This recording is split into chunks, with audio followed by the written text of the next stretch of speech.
The stale air in the living room felt suffocating as Carol's words sliced through me like a dagger. "Why don't you just admit you're a failure?" she spat, arms crossed, her icy glare piercing into my soul. Matt swiftly stepped in front of me, shielding me from his mother's venomous rage. His broad shoulders tensed, a physical barrier against the torrent of cruelty that had become all too familiar. "That's enough, Mom," he said, his voice low but firm. "We've barely set our bags down, and you're already starting this again." Carol's lips curled into a snarl. "Well, it's the truth, isn't it? My son deserves better than a barren wife who can't even give me grandchildren." The words stung like acid, but I remained silent, biting my lip to hold back the tears threatening to spill. This was our life now, a constant battle against Carol's relentless verbal assaults and manipulations. Matt's hand found mine, squeezing it reassuringly. "We're not having this discussion again. Julia is my wife, and I love her. That's all that matters." Carol threw her hands up in exasperation. "Fine, keep living in denial, but don't come crying to me when you realize the mistake you've made." With that, she stormed off, leaving a tense silence in her wake. I let out a shaky breath, leaning into Matt's embrace. "I'm so sorry," he murmured, his warm breath tickling my ear. "I never should have agreed to stay here." Pulling back, I mustered a weak smile. "It's not your fault. We had no idea it would be this bad." Matt's brow furrowed, his eyes filled with a mixture of sorrow and determination. "We can't keep living like this, Julia. It's not healthy for either of us." I nodded, my heart heavy with the realization that our once peaceful lives had been shattered by the toxic presence of a woman who was supposed to be family. But in that moment, I knew we had to find a way out, for our own sanity and the future we so desperately craved. As I lay awake that night, my mind drifted back to the winding roads that had led me here, a world away from the small Kansas town where I was raised. Growing up, I had always dreamed of escaping the confines of that rural life, yearning for the excitement and opportunities that big cities promised. It was that desire that propelled me through college, studying economics with a laser-focused determination. And when I landed a job as an accounting clerk in San Francisco, fresh out of university, it felt like the first step toward my new life. The city was everything I had imagined and more, a vibrant, pulsing hub of culture, ambition, and endless possibilities. It was there that I met Matt, a kind-hearted city native who worked in the planning department. From our first date, there was an undeniable connection, a spark that transcended our vastly different backgrounds. Matt was charmed by my small-town roots, finding a refreshing innocence in my wide-eyed wonder at the big city, and I was captivated by his confidence, his worldliness, and the way he effortlessly navigated the fast-paced urban landscape. It didn't take long for us to fall deeply in love, and when Matt proposed, I said yes without hesitation. I was ready to start this new chapter of my life, blissfully unaware of the storm that was brewing on the horizon. At first, Carol seemed warm and welcoming, embracing me with open arms as the daughter-in-law she had always wanted, but that facade quickly crumbled once the subject of children came up. "So, when can I expect some grandkids?" she would ask, a glint of determination in her eyes that made me shift uncomfortably. Matt would brush it off with a nervous chuckle, but I could sense the mounting tension each time the topic arose. It was as if Carol viewed my sole purpose as being a vessel for her grandchildren, and my inability to conceive immediately raised her suspicions. The comments became more frequent, more pointed, until they evolved into outright accusations. "You're not getting any younger, you know," Carol would remark, her words laced with venom. "The clock is ticking." I tried my best to ignore her jabs, pouring my energy into my job and my marriage. But with each passing year, Carol's grip tightened, her manipulation growing more insidious. The nightmare truly began when Carol faked an injury, forcing Matt and me to move in with her to help with her recovery. At first, we rationalized it as a temporary situation, a few weeks, maybe a month or two at most. But those weeks soon stretched into years, and Carol's true colors emerged in full force. "I don't know why you're wasting your time with that job," she would sneer as I got ready for work each morning.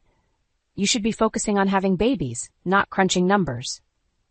Her words cut deep, but I tried to brush them off, reminding myself that she was just a bitter, lonely woman lashing out.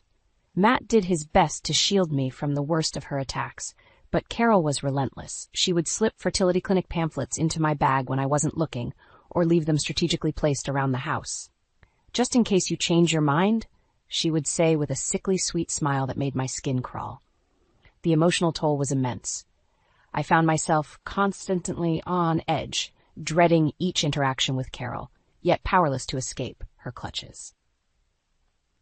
My once thriving career began to suffer as the stress and anxiety took their toll, and even my relationship with Matt started to strain under the weight of it all. "Maybe we should just leave," I suggested one night, my voice thick with emotion. "This is too much, Matt. I can't take it anymore." He pulled me close, his strong arms providing a temporary refuge from the storm. "I know, baby, but where would we go? We can't afford our own place right now." It was a harsh reality, one that left me feeling trapped and hopeless. Carol had us right where she wanted us, and she reveled in our misery. "You know, if you really loved my son, you'd give him what he wants," she would say, her words dripping with malice. "But I guess you're just too selfish for that." Each barb felt like a dagger to my heart, and I found myself questioning my own worth. Was I really failing Matt by not being able to have children? Did he resent me for it, deep down? But whenever I voiced these fears, he was quick to reassure me. "Don't listen to her, Julia. You're everything to me, and I love you just the way you are." Still, the doubt lingered, fueled by Carol's relentless campaign of psychological torture. It was a vicious cycle that seemed to have no end in sight. I stepped through the front door, my shoulders slumped from another long day at the office. The familiar scent of home greeted me, but something felt off. An eerie silence hung in the air, and as I made my way down the hallway, a knot began to form in the pit of my stomach. When I reached our bedroom door, my heart dropped. The room was completely bare. No furniture, no decor, not a single personal item in sight. Just 4 empty walls staring back at me. "Matt?" I called out, my voice trembling. "What's going on?" He appeared in the doorway, his face pale and eyes wide with a mixture of confusion and dawning realization. Without a word, he brushed past me and began frantically searching the other rooms. I followed close behind, my heart pounding in my chest as the truth slowly sank in. Room by room, we found the same scene, our belongings stripped away, leaving nothing but hollow spaces. Finally, we made our way to the living room, where the source of this nightmare was waiting for us. Carol sat smugly on the couch, surrounded by trash bags overflowing with our possessions. "Looking for something?" she sneered, her lips curled into a sickening grin. Matt's hands balled into fists at his sides. "What the hell have you done, Mom?" Carol rose to her feet, her eyes boring into me with a hatred I had never witnessed before. "I'm just doing what any good mother would do, protecting her son from a worthless wife who can't give him children." The words hit me like a physical blow, stealing the breath from my lungs. I wanted to scream, to lash out, but I found myself paralyzed by the sheer cruelty of her actions. Matt stepped forward, positioning himself between Carol and me. "You're out of your mind." He spat. "This is too far, even for you." Carol's laughter was like nails on a chalkboard. "Oh, please, don't act so surprised. You knew this was coming. She's never going to be good enough for you, and it's time you opened your eyes to that fact." With a swift motion, she grabbed a trash bag and hurled it at Matt's feet, its contents spilling out in a jumbled heap. My clothes, my books, my most cherished mementos. "Get out of my house," she snarled, her eyes burning with a fury I had never seen before. "Both of you, and don't come crawling back until you've come to your senses." In that moment, everything became crystal clear. This was no longer just a battle of words or a clash of wills. Carol had crossed a line, and there was no going back. As I gathered what little I could into my arms, I felt Matt's hand slip into mine, a silent reminder that we were in this together. We may have lost our possessions, but we still had each other, and that was something Carol could never take away. With our meager belongings stuffed into a couple of suitcases, Matt and I fled to the safety of a hotel room, our sanctuary from Carol's wrath. As the door clicked shut behind us, I finally allowed the tears I had been holding back to flow freely. "I'm so sorry," Matt whispered, pulling me into his embrace. "This is all my fault. I should have protected you from her." I shook my head, burying my face in the crook of his neck. No, this isn't your fault. Your mother. She's gone too far this time. We stood there, clinging to each other as the weight of what had happened slowly sank in. Carol had crossed a line that could never be uncrossed, and in that moment I knew our lives would never be the same. After what felt like an eternity, we finally broke apart, and I sank onto the edge of the bed, my body and spirit drained. Matt sat beside me, his arm wrapped around my shoulders, providing the strength I so desperately needed. "Julia," he began, his voice thick with emotion, "I need you to know something.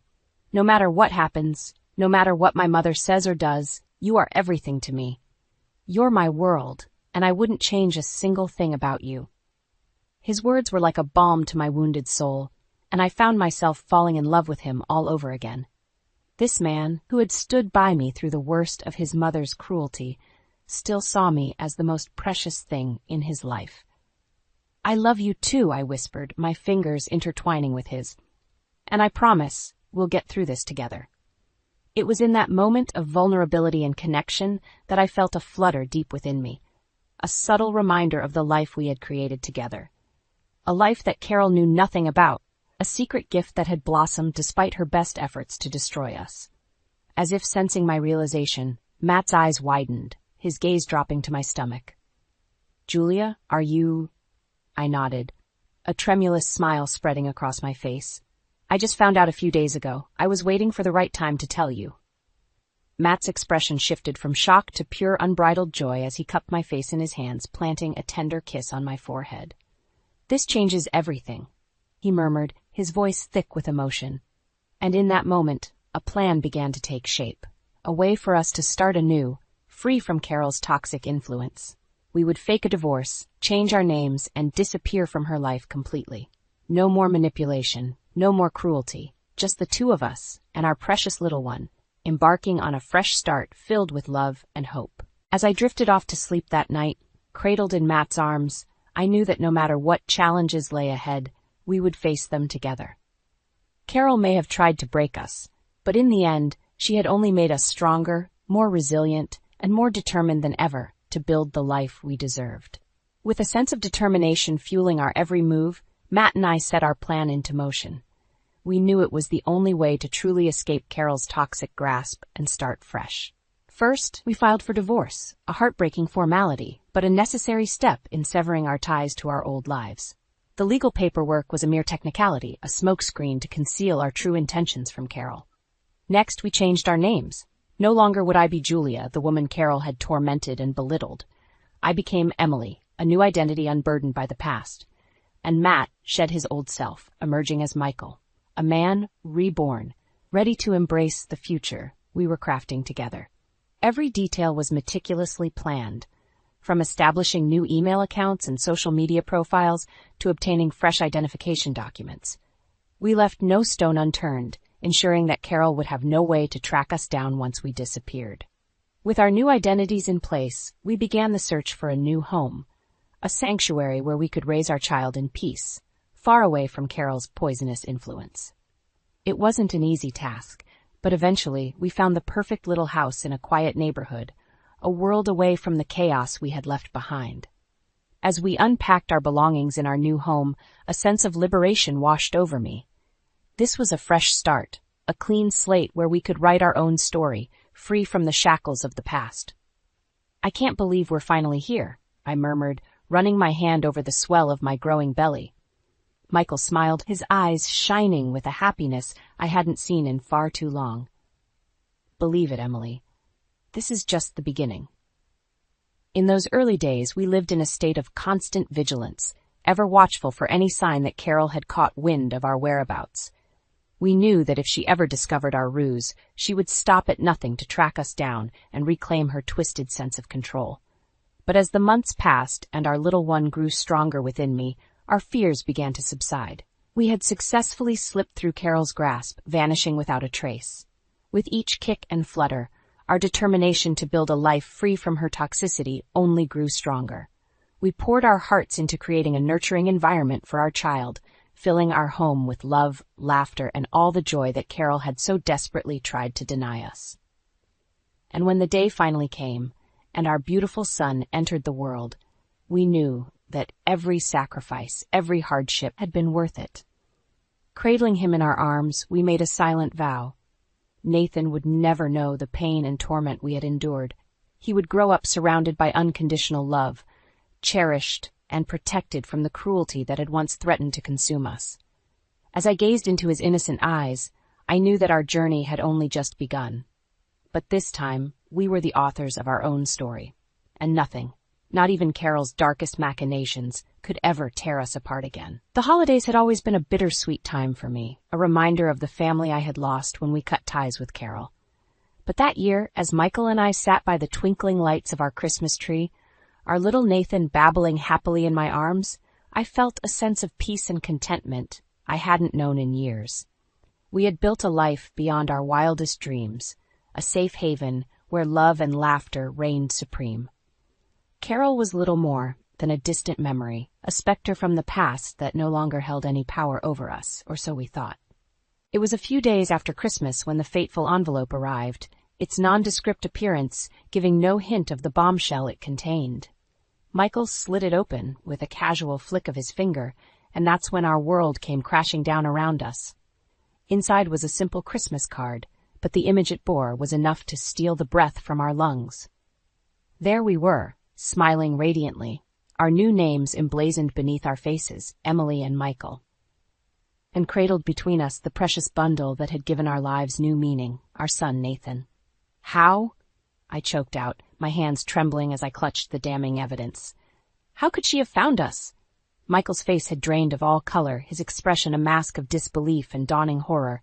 I don't know, he whispered, his voice barely audible, but she knows everything. In that moment, the illusion of safety we had so carefully constructed shattered like fragile glass.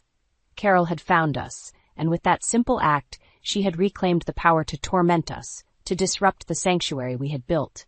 The phone rang, its shrill tone piercing the oppressive silence that had fallen over our home.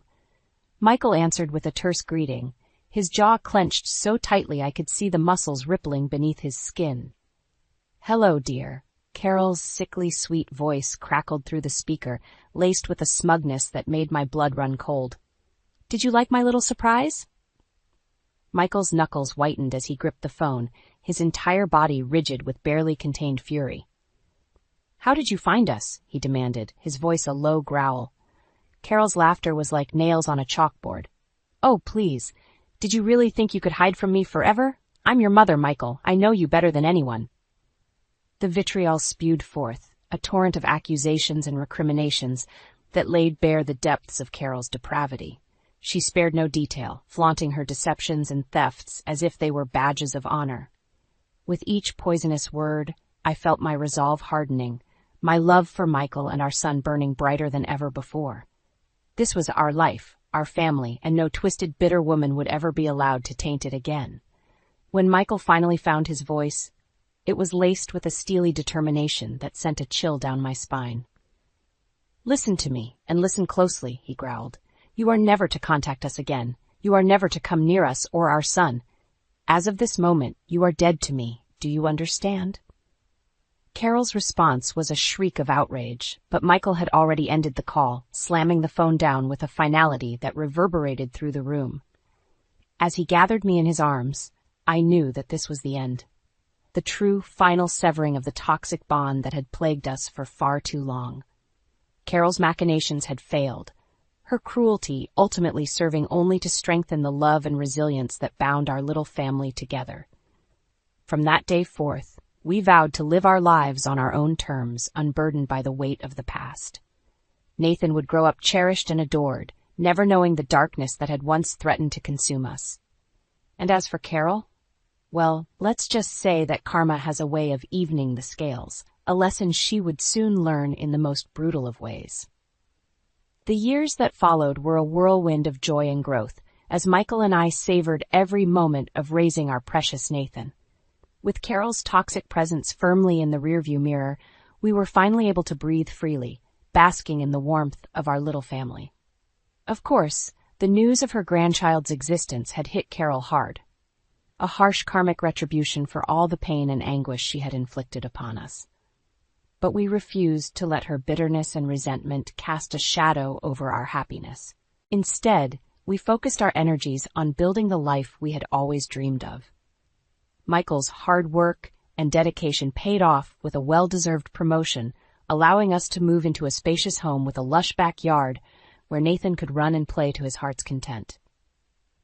As for me, I finally found the courage to pursue my own professional ambitions, enrolling in night classes to earn a degree in accounting. It was a grueling schedule, juggling motherhood and studies, but Michael was my rock, supporting me every step of the way.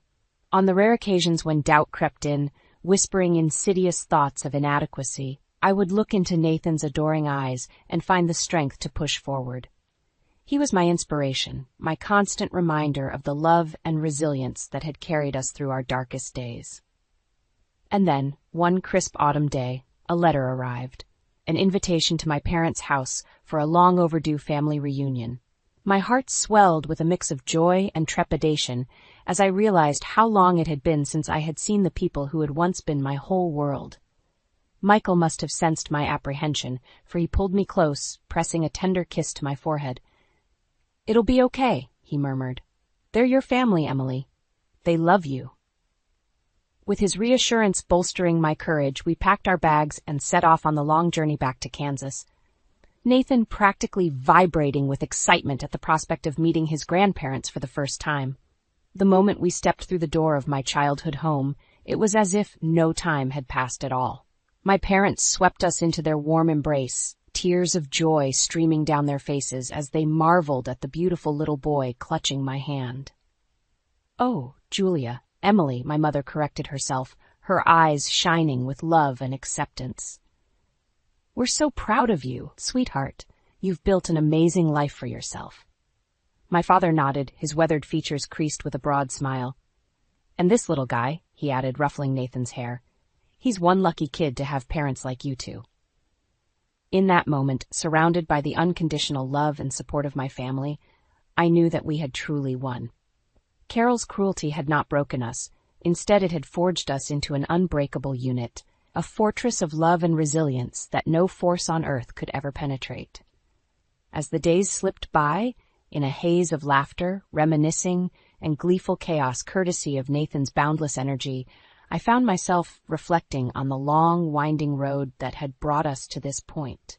The struggles, the heartache, the moments when we had teetered on the brink of despair, all of it had been worth it for the sheer bliss of being surrounded by those who loved us. Flaws and all. And as for Carol, well, let's just say that karma had a way of evening the scales. After a health scare left her dependent on distant relatives who resented her very presence, she found herself utterly alone, a bitter, withered husk of a woman reaping the consequences of her own cruelty. But that was a fate I refused to dwell on, for it held no power over me anymore. My focus was solely on the future, a future brimming with love, laughter, and the promise of endless joy, all thanks to the incredible man by my side and the miraculous child we had brought into this world against all odds. As I watched Michael chase Nathan through the backyard, their peals of laughter ringing out like music, I knew that we had truly won. Carol's hatred had been vanquished by the power of our love, and nothing, not even the darkest of pasts, could ever dim the radiant future that stretched out before us.